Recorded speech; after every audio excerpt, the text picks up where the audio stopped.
We are up to mitzvah number 98. And again, we are continuing with the description of the functions and the processes and the vessels of the temple and the tabernacle. And we are now up to the menorah. We talked about in the past about the building of the temple in general and about the lechem hapanim, the showbreads. And now we're talking about the menorah. Of course, menorah is one of the most iconic of the vessels in the temple.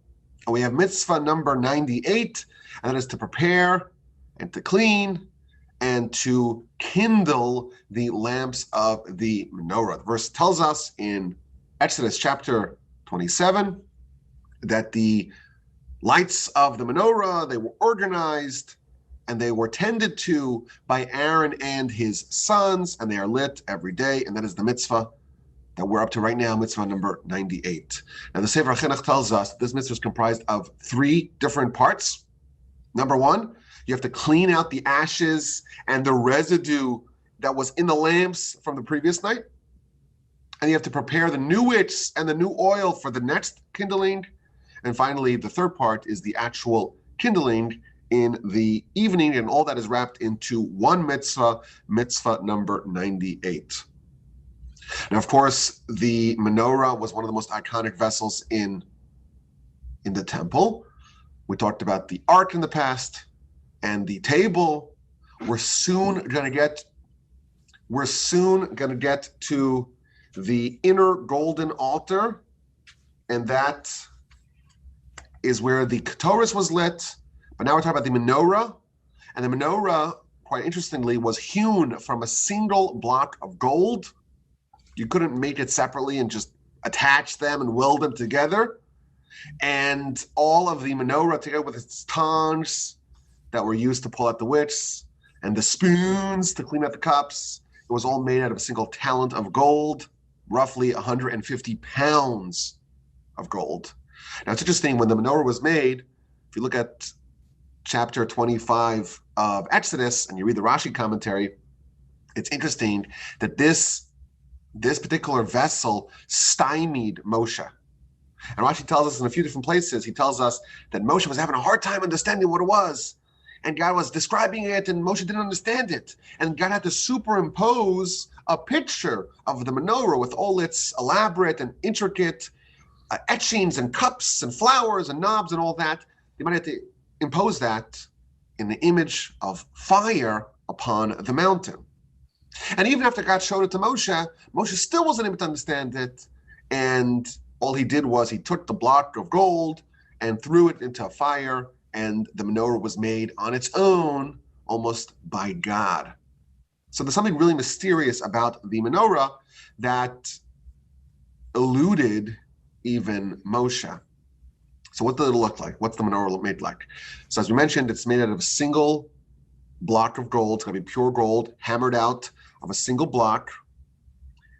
On the base, there were 3 legs. Out of the base comes the middle shaft, and that went straight up top. And then out of the middle branch came 6 other branches, 3 on each side, for a total of 7 branches. So 3 to the right and 3 to the left.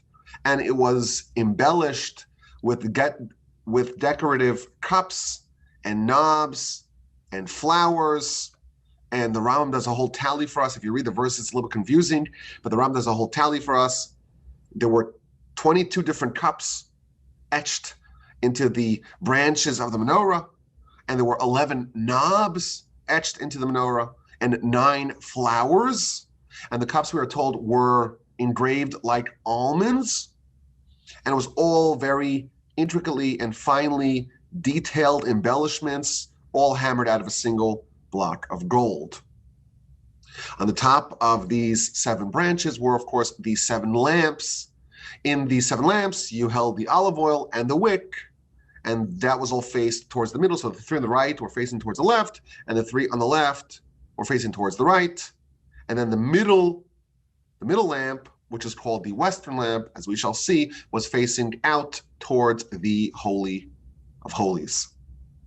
And mitzvah number 98 is the whole mitzvah containing the actual process of tending to the menorah and lighting the lamps. And this was all done by the Kohen. So to clean it out and remove the ashes and remove the wick. And that was all placed by the ashes near the altar. So of course, every night the sacrifices were burnt, and in the morning, the Kohen came and removed the ashes, and that was placed in a special place at the base of the altar. Where those ashes were placed, the ashes and the residue of the menorah was placed as well. Any excess oil from the previous night was cleansed, was wiped clean. The Kohen would add new oil, and he would place new wicks, and the wicks were told have to be really good wicks, so that the light would emerge really nicely. And this was lit every single day, including, of course, Shabbos. One of the things that we're not allowed to do on Shabbos, we're not allowed to make a new fire. But as is true with other sacrifices in the temple, the services and the sacrifices in the temple override Shabbos. The verse says explicitly it's got to be done every day, and that's revealing to us that this, in fact, overrides the laws of Shabbos. The lamps were cleaned out in the morning and prepared in the morning, and then they were lit at night. And again, the 6 outer lamps were directed towards the middle one, and the oil that must be used, it's got to be clean, virgin olive oil, only the first drop. And every lamp got a half of a log, which is a Talmudic measurement, a half of a log of oil. How much is a log? This is somewhere between 11.7 and 20.3 fluid ounces. So that's the amount. Now, why would they use that particular amount? So Rashi tells us, the Talmud tells us, that the objective or the minimum requirement is that the oil lasts the entire night.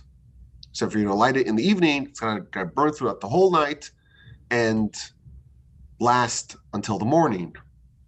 But we know, of course, the year, the seasons, there are different lengths of the night. In the winter, the day is shorter and the night is longer.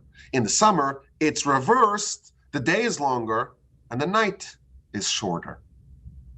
So the Talmud tells us, this is featured in Rashi as well, that the estimate of how much oil is needed for the longest night of the year was a half of a log. And therefore, that was the standard unit of oil that was placed in every night, regardless of whether or not it was the winter or the summer. It's okay if it goes longer than needed, as long as, on the longest night of the year, there is sufficient oil to last the whole night. That is what was placed every single night. And you know what? There's no big deal if it extends past the minimum time where it has to light until.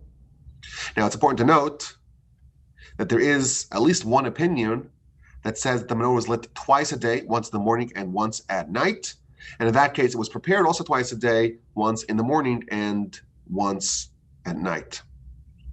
Now, the Western lamp, as it's called, according to the Sefer Chinuch, the book that we are using to navigate through the mitzvos, the Western lamp was the middle one. Now, why was it called Western? The menorah was positioned north-south in the sanctuary, and therefore all the lamps are equidistant. They're on a north-south. Is that a longitudinal? I think longitudinal direction, and therefore they're all equally west and east because they're on the axis. The axis they're on is north-south. But the way he explains it is that the middle one, it had a longer wick, which was positioned, which was directed towards the Holy of Holies, directed westward, and therefore it was considered the Western candle. Now, unlike the rest of the candles, that they are lit at night and they light until the morning, and in the morning they are extinguished, they run out of oil, clean it out, and prepare for the following night. The Western candle, the Western lamp, must be lit at all times, and therefore if it ever gets extinguished, it must be relit.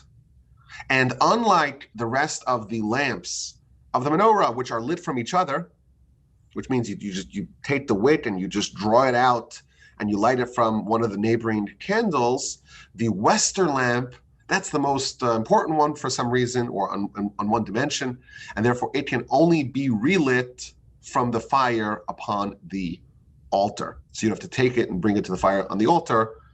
That is the fire that must source the light for the Western lamp in the event that it is extinguished.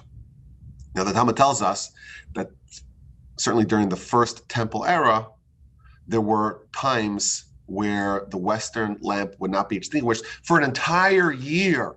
Why? It was considered to be somewhat miraculous that nothing could ever knock the light off the Western lamp, and that was symbolic of the fact that the Almighty was very pleased with the Jewish nation.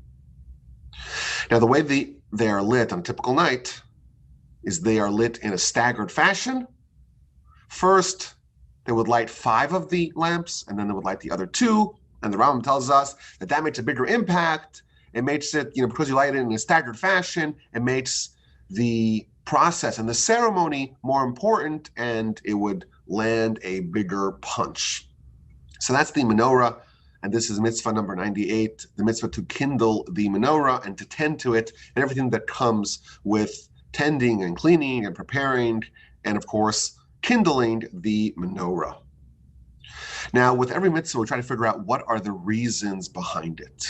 And we always remind ourselves that the ultimate reason is because that's what the Almighty wants. And that's the best reason for any mitzvah. It's a decree of our Creator.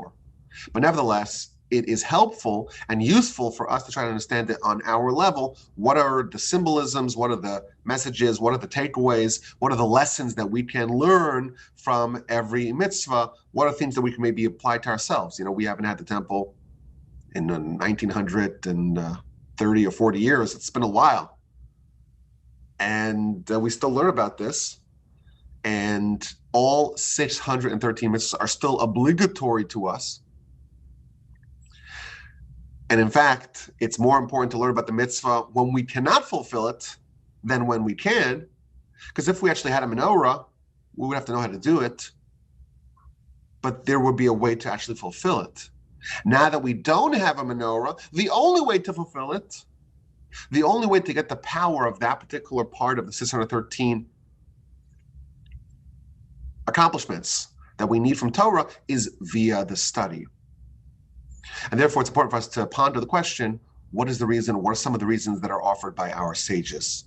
So the Sefer Chinuch, as he often does, he makes it very relevant and very practical and very simple. And he, in fact, says that. He says there's lots of very complicated reasons that they talk about, lots of symbolism and Kabbalistic ideas in the menorah, but I'm going to give you something really simple. So he says that when there is a candelabra lit in the house of God, that adds stature and honor and distinction and glory and splendor to the house of God. And that's the way of important places. They're always illuminated at night. You go to the White House at night, there are lights directed on the house, so it's always lit. Why? It's very expensive to light it, but it adds a certain distinction to it because it's lit even at night. Similarly, of course, on a very different level, the house of God is always going to be illuminated. And the reason, says the Sefer Chinuch, is to instill awe and humility in the hearts of men. And when we say men, of course, we mean humanity. And he explains that when you do something and you experience something, and even if you're just simulating something, that will affect your heart. This is one of the major principles of the Sefer Chinuch, that what you do determines who you are. And sometimes you got to fake it until you make it. If you just simulate being a good person and refining your character, that will achieve the desired result of, in fact, turning you into that character. I always like to tell people, it's a funny joke, but I think there's some truth to it. You don't really need to be a good person. You don't. You just have to fake it for like 100 years. That's it. You don't have to actually change. Just fake it for about 100 years or so. And that's it. You're good. I tell young grooms, you don't actually have to be a good husband. You just need to pretend for 70, 80, 90 years. That's it. Just simulate it, make believe. It's not real, of course. Your bad character is still very much present, but nevertheless, you could just pretend. And you pretend for 70 years, then you are good. But of course, the truth is, when you do pretend, when you do simulate behavior, it does actually change who you are. We don't know the causality of how mitzvahs actually change us. But what we do know is that the people that are very serious and fastidious about Torah and mitzvahs, they are in fact the most refined people that we can meet. And how does it work? We don't know. We didn't understand, the pharmacology, so to speak, of how the prescriptions of Torah and mitzvahs affect us and change us. We don't understand that. That's God's job to figure that out. God, so to speak, is the chemist, is the pharmacist who knows exactly what we need to refine ourselves. But what we do know, the proof is in the pudding, as they say, that when people do follow the Torah and take it very seriously, they end up being very refined and noble and elevated people. Now, beyond this idea, we have many, many other ideas that are told to us by the sages and the commentators about the menorah. So, for example, there are 7 branches of the menorah, and that corresponds, we are told, to the 7 days of the week. And the middle branch, everything's directed towards the middle branch, that corresponds to Shabbos. You have the 3 days before Shabbos and the 3 days after Shabbos, and that all is directed towards Shabbos. Shabbos is the one source, so to speak, of divine blessing. We are told that the Almighty dispenses blessing on weekly increments, and it's all given through Shabbos, and that's why Shabbos is called the Mikar HaBracha, the source of blessing. And that provides light to the rest of the week, and therefore the candles are directed towards the middle because that's where they draw their energy from. And that's the idea, one of the symbolisms behind the menorah.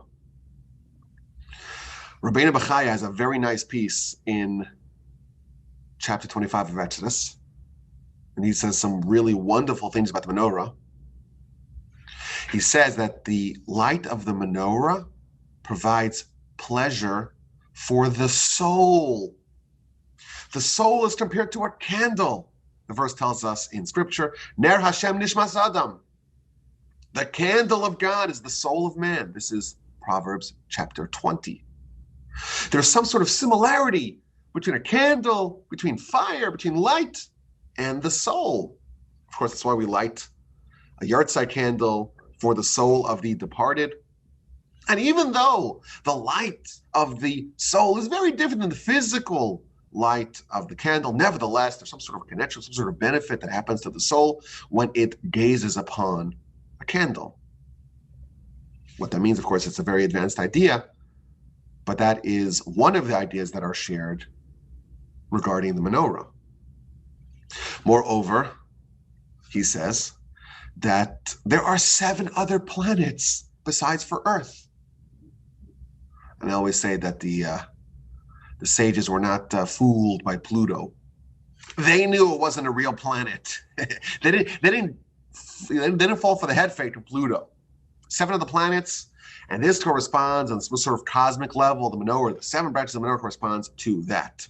It corresponds to Torah, and Torah is the wisdom that incorporates all the other wisdoms in the world. And he mentions even the 7 liberal arts of the Greeks: astronomy, mathematics, geometry, music, rhetoric, grammar, and logic.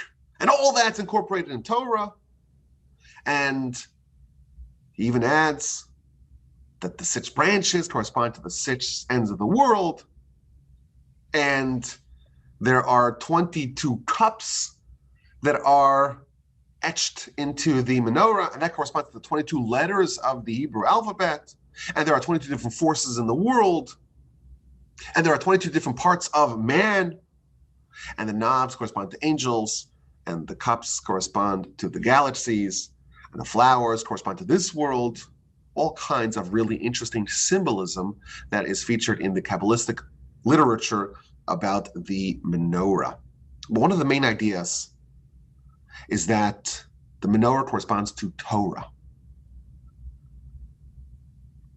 Now it's interesting that the Ark also corresponds to Torah. The Ark, of course, that was holding the actual tablets, both the broken and unbroken tablets.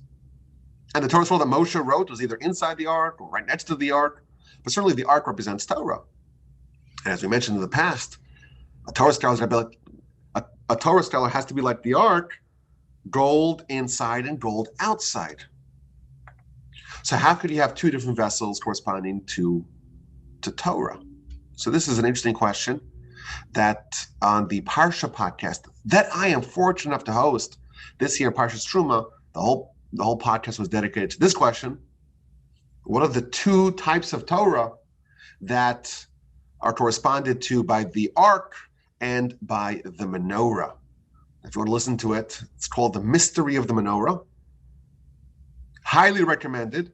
And the basic idea that I said, I'll just spoil it for you, is that the menorah is like the extension of the Ark.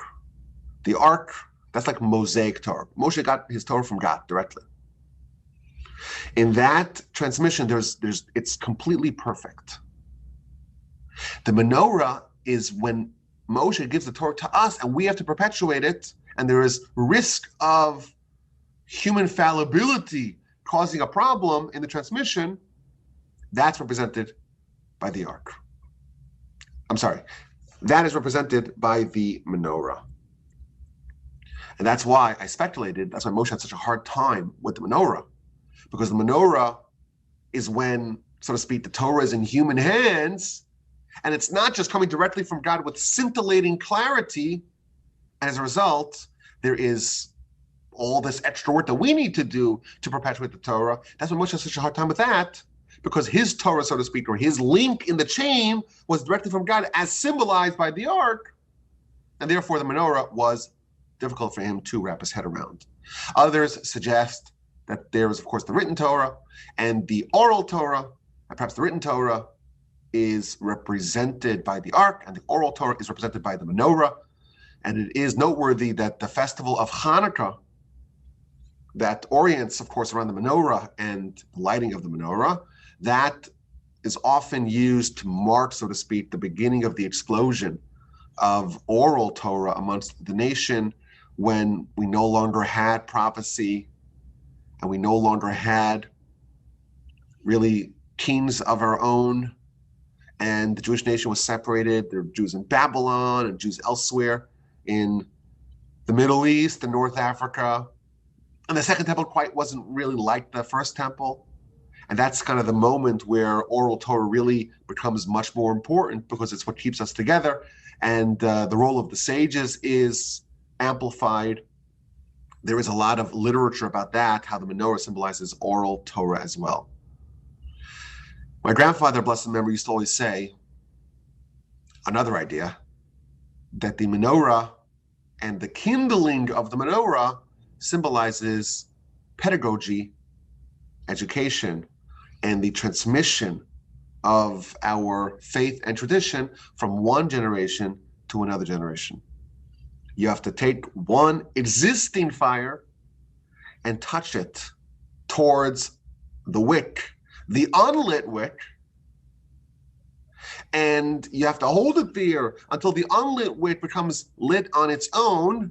And that's the process of pedagogy, where the parent or the educator, whose candle, so to speak, is already lit, touches, so to speak, the unlit candle and makes it independent, so to speak. It could be lit on its own.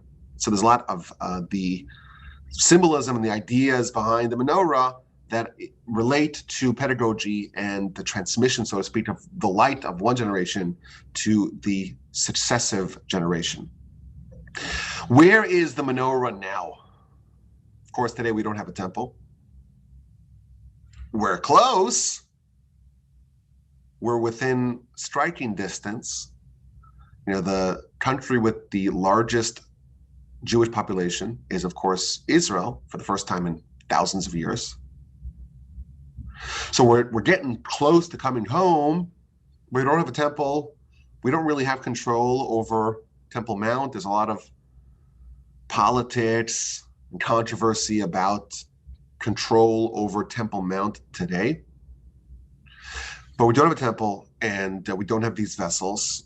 And there are a lot of people who are concerned, or at least curious, about the identity and the location and the whole process of the reestablishment of the temple and the Sanhedrin, and really Jewish sovereignty, Torah sovereignty over the land.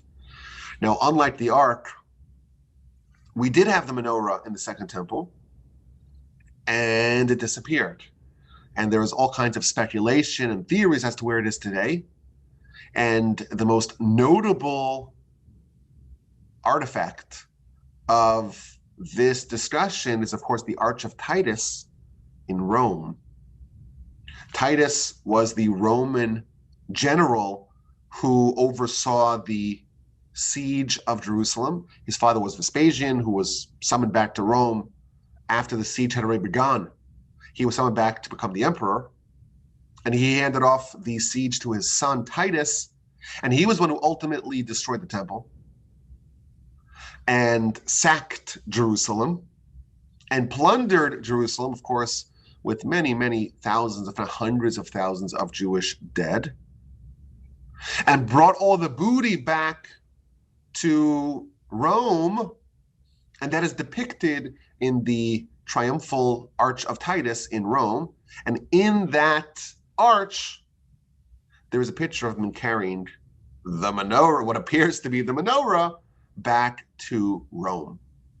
That has lent all kinds of speculation and theory to the idea that the menorah is actually somewhere in Rome, maybe in the coffers of the Vatican. Who knows? Some have suggested that maybe this was a decoy. The priests knew that the Romans were about to enter and the conquest was imminent, and they had a few extra menorahs as decoys, and the real one they actually hid. And the real one they actually hid, that's one theory. And that theory is based upon the idea that if you look at the base of the menorah as featured in the Arch of Titus, it seems like there are images etched upon the base. And we know images are a big no-no in the temple, but really in our religion. Why would there be images upon the menorah? That perhaps is reason to suggest or to speculate that the menorah that they took was in fact a decoy.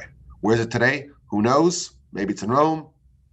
Rome was sacked in the 5th or 4th century, so who knows where it is today. Where it is of course a great mystery, but we hope to one day be able to participate in this mitzvah. Of course, as a non-Kohen, I'm not eligible, but to witness this, to be privy to this, the mitzvah number 98, the mitzvah of the preparing and the tending to and the kindling of the menorah in the temple, may we all be so fortunate to witness that glorious day. As always, my email address is rabbiwolbe@gmail.com. Okay, who's ready? Who's ready? Who's ready? Let's go. Questions? Anybody? Let's go.